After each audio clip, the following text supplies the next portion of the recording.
वृंदावन का निधिवन एक ऐसी जगह है जहाँ पर श्री कृष्ण का प्राचीन मंदिर है। इस मंदिर और वन के बारे में कई अलग अलग तरह की जनश्रुति प्रचलित है। कहते हैं कि यहाँ पर श्री कृष्ण रोज आते हैं और रात में रासलीला करते हैं और रासलीला करने के बाद यहीं पर शयन करते हैं और सुबह होते ही चले जाते हैं। आओ जानते हैं इस अचरज भरी बातों का रहस्य। निधिवन के मंदिर में शयन आरती करने के बाद सभी श्रद्धालुओं को बाहर निकालकर मंदिर और निधिवन क्षेत्र को करीब 7 तालों से बंद कर दिया जाता है।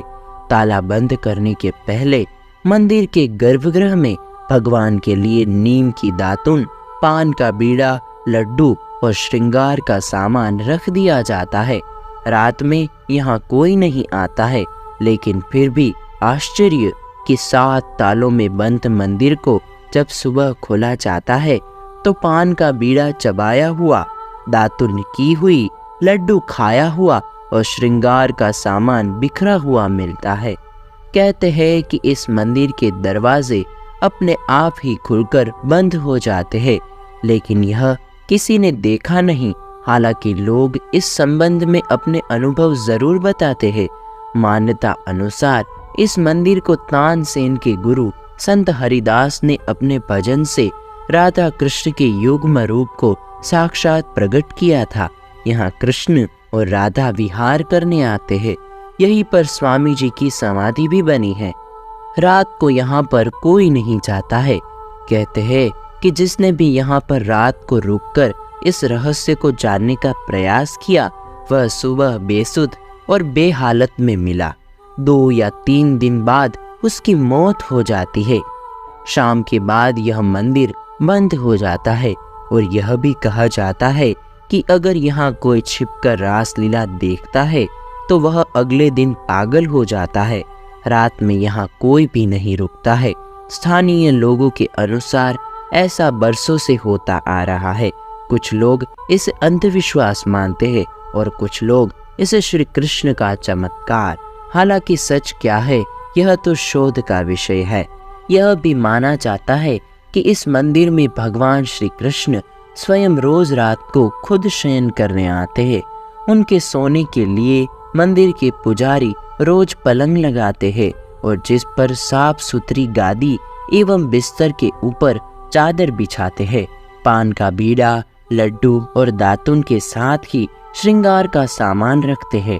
लेकिन कहते हैं कि जब मंदिर खुलता है तो उस बिस्तर की हालत देखकर सभी अचंभित हो जाते हैं, क्योंकि उसे देखकर लगता है कि यहाँ कोई सोया था।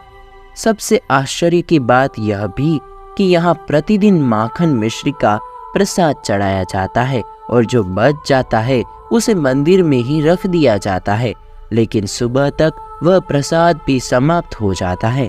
आखिर कौन खा जाता होगा वह प्रसाद? जनश्रुति है कि प्रतिदिन मंदिर के अंदर स्थित रंग महल में कृष्ण राधा का पलंग लगा दिया जाता है और पूरा रंग महल सजा दिया जाता है तथा राधा जी का श्रृंगार सामान रखकर मंदिर के दरवाजे बंद कर दिए जाते हैं। जब प्रातः दरवाजे खुलते हैं तो सारा सामान अस्त व्यस्त मिलता है। मान्यता है कि रात्रि में राधा कृष्ण आकर इस सामान का उपयोग करते हैं। कहते हैं कि यहाँ तुलसी के 2 पौधे एक साथ लगे हैं। रात के समय जब राधा और कृष्ण रास रचाते हैं तो यही तुलसी के पौधे गोपियां बनकर उनके साथ नाचते हैं। इन तुलसी का एक भी पत्ता यहाँ से कोई नहीं ले जाता है। जिसने भी गुपचुप यह कार्य किया वह भारी आपदा का शिकार हो जाता है। इस मंदिर के परिसर में उगने वाले पेड़ भी अजीब है। यहाँ के पेड़ की शाखाएं नीचे की ओर बढ़ती है। यह भी जनश्रुति है कि रात में ये सभी पेड़ गोपियां बनकर श्री राधा और कृष्ण के साथ नाचते हैं और सुबह होते ही पुनः पेड़ बन जाते हैं। इन सभी पेड़ों को गोपियां ही माना जाता है। श्रीमद् भगवत के 10वें स्कंद में रास पंचाध्यायी में भगवान श्री कृष्ण द्वारा शरद पूनम को यमुना पुलिन में गोपियों के साथ महारास के बारे में बताया गया है। आज भी शरद पूनम पर निधिवन में होती है विशेष रासलीला, लेकिन कोई इसे देख नहीं सकता, बस महसूस कर सकता है। कहते हैं कि निधिवन के आलिंगनबद्ध पेड़ दरअसल यही रास रत गोपी कृष्ण है, जो प्रातः होते ही पेड़ बन जाते हैं और रात्रि के नीरव में रास करने लगते हैं। यहाँ के आसपास के अधिकतर घरों में खिड़कियाँ नहीं है, और जिनके घरों में है वे शाम की आरती के बाद खिड़कियाँ इस डर से बंद कर देते हैं कि कोई मंदिर की दिशा में देखे नहीं, अन्यथा वह अंधा हो जाएगा। तो दोस्तों, कैसा लगा आज का ये वीडियो हमें कमेंट करके ज़रूर बताइएगा। पसंद आया हो तो लाइक करें और अपने दोस्तों के साथ शेयर करें। मैं हूँ आपका दोस्त कालीन आशित। फिर मिलेंगे नए वीडियो में नए टॉपिक के साथ। तब तक के लिए दे आज्ञा। नमस्कार।